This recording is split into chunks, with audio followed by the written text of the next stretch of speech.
Alright, hello everybody and welcome back. So, this is a video series on how I made some DIY filter sock holders. And I actually made these about 2 weeks ago now, and I've been waiting for them to get a little dirty so that you can see how they work, and also how I got them in my sump. Excuse the protein skimmer there. So in the back, let me zoom out here a little bit. In the back, I actually have two 1-inch hard plumb drains. Here's one, and then here's one right there, you can see. And they come down from my display tank.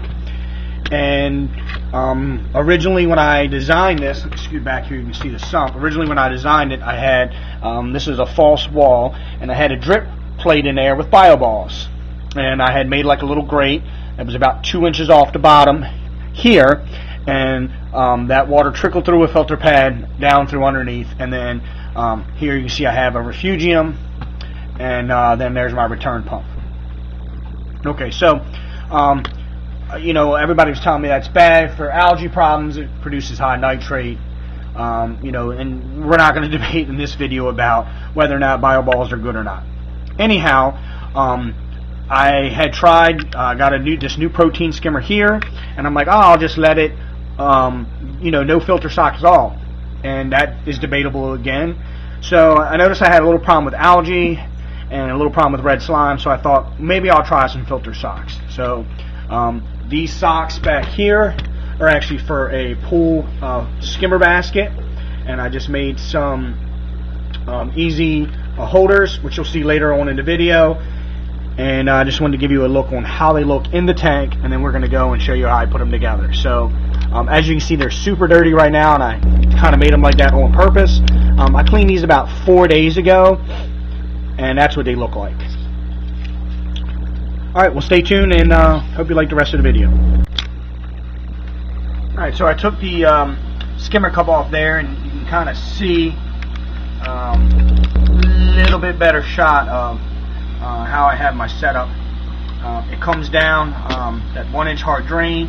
I got it just below the water level to keep the splashing down into my cut little 1-quart container, and then the sock just hung over it, and there's the other one there. The only thing that I think I would recommend changing if you're going to do this is make your hard 4-inch PVC a little taller. See if I can get you a kind of a shot through the side there. The problem that I have is that you know, those socks hang down pretty low when they fill with water as they start getting dirty, and I wish they were a little bit taller. So I think if I had it again, I would probably make those about 8 inches tall, and then the 1-quart container would stick out about 1 inch there, and that would give me about 9 inches, and that would give me plenty of room for my filter socks. The next thing I'm going to work on is making my own filter socks out of some fabric from Walmart. So hopefully I'll get that together and get a video shot for you.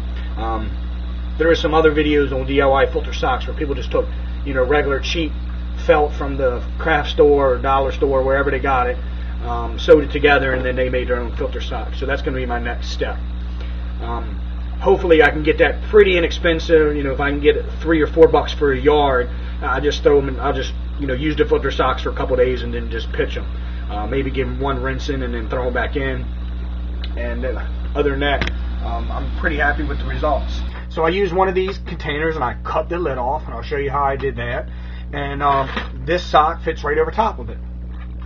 Then what I did was I had some 4-inch PVC, some rigid PVC, and I cut some grooves out in it so that the this 1-quart bucket would fit down inside the PVC, and it had holes so that it drained away. And that was my idea. So, you know, the PVC pipe, the 4-inch, you know, if you look around like work sites and job sites, usually they have a lot of that stuff left over. If you were to buy a huge section of 4-inch PVC, it's pretty pricey. So hopefully you can find some scrap. You know, one thing I noticed, I made mine about 5.5 inches tall, and it's a little short. So my water depth in my sump is at 7 inches. That's the best height for my skimmer, and I do run an auto top-off system. And so what I found is, it looks like what I'm going to end up doing is getting some more 4-inch PVC. I'll actually make that about 7 inches. to start with, and then go down from there. So I'm at a 5.5, and it's a little low, and I'll show you later on in the video why I think it's a little low. So hopefully you can get these filter socks at a pool, filter store. I think these are called like Skimmer Savers or something. They sell them as, and it's just a real fine fabric that goes over top of your pool filter. The other thing is you could use a kind of a multitude of different of these containers. I think orange juice containers would probably be about this diameter. The other thing that I really like about these buckets, you can buy the lids really inexpensive. So once you put the sock, over the outside, you could stick a lid over top of it if you needed help to hold it in. And then you cut a hole exactly where your PVC pipe goes. And I might end up actually doing that because I'm getting some air, and that'll just help keep that water that drains from the fish tank inside of there.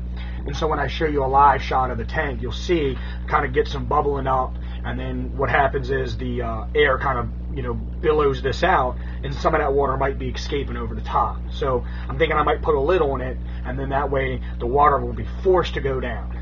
So the other thing is, this is kind of an afterthought. I do plan on making a new sump, kind of a different design without bio balls. And I think what I'll do is I'll just integrate a tray for filter socks.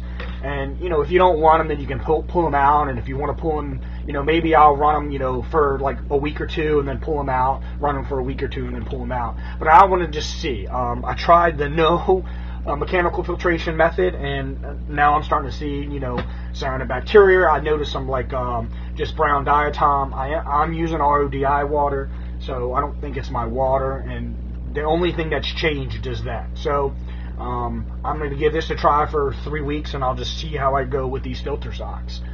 My water seems pretty clean, so my thinking is that these socks won't get that dirty in the first place.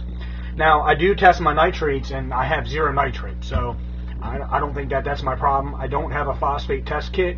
I've never been one for that little blue color. I've always gone by the tank look, and I haven't had any algae, and lately since I started my phosphate reactor, and now I'm having algae, so we'll see. The other thing is, to be fair, I am running Chaeto in my sump, and I also am running some Clerpa. I live here in Maryland, and we're allowed to have Clerpa still. So anyhow, I'll take you on to the rest of the video, and hopefully this gives you some ideas, and you guys can make your own DIY filter sock holders. Alrighty, thank you. Alright, so let me see if I can get you a shot of this on my table saw here, how I'm going to do this. So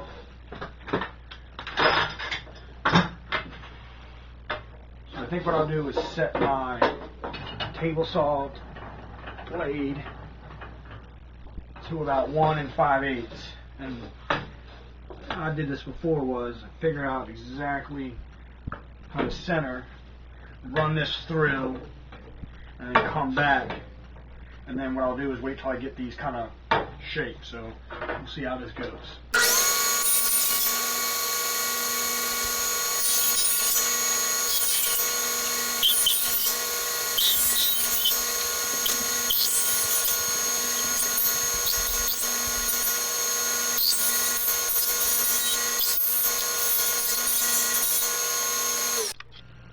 Alright, so let me show you how I cut this one. I already did the first one. My table saw lines up. I lined it up here so it fits right in this groove. And the lid fits, and I can just roll it right across, and it'll trim that bottom up nice and neat.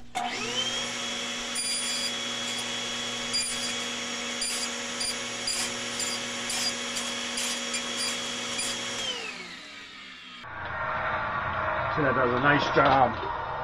Nice clean cut. I'll just take a file here and clean up some of the sharpness of it.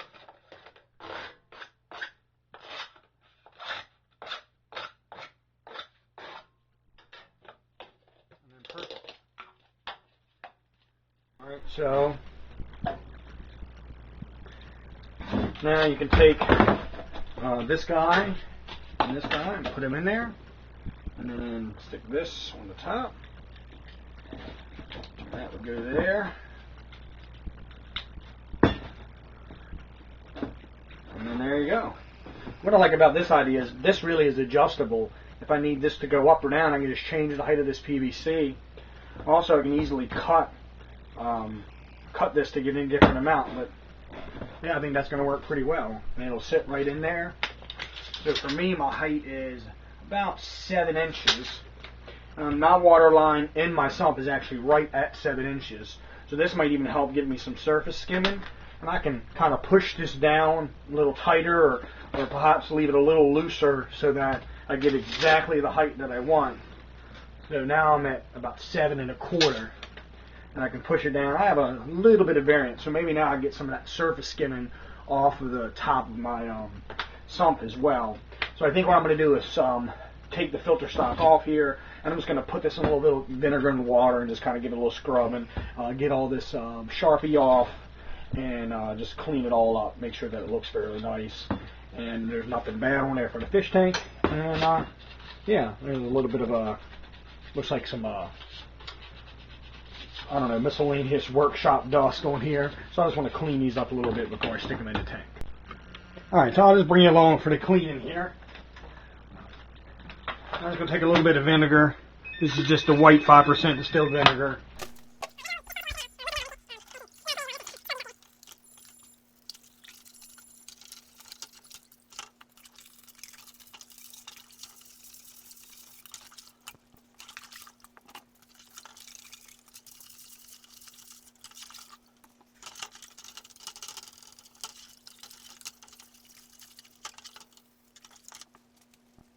Alright, so the Sharpie's not going to come off, so I got a little bit of acetone I'm just going to wipe to get it off here.